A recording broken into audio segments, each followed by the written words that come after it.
सुनतो बता का कहा तोला कछु कछु कही डालगा ईमान तोला कतना माया करत रहा आज दिन तोला चाहत रहने माया वाली पर ते हमर माया ना भुला दी हसना नहीं भुलाया भुला दी हसना से नहीं भुलाया जी हजार रह कहां भुला हस तोला सब भुला दे तब भुला जा तो अकेले दिन तोला जरूर सोचता है हीरो अच्छा एक से तोला का की थे बतावा का था का की थे बतावा बता ते डाल कही डालगा आई वह दिन की बात बिसर धरी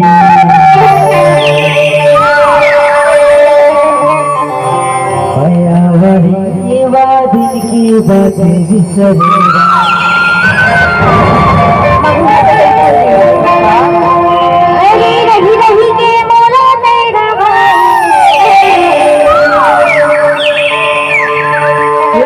हमारे रही रही के मोला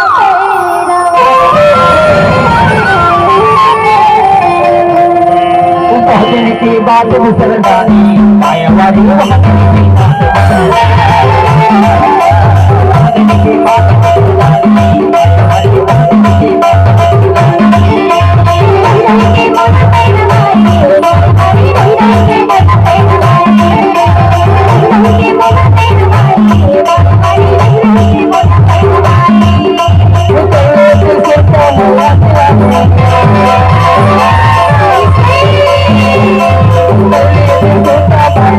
Yeah.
की बात सरदारी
अब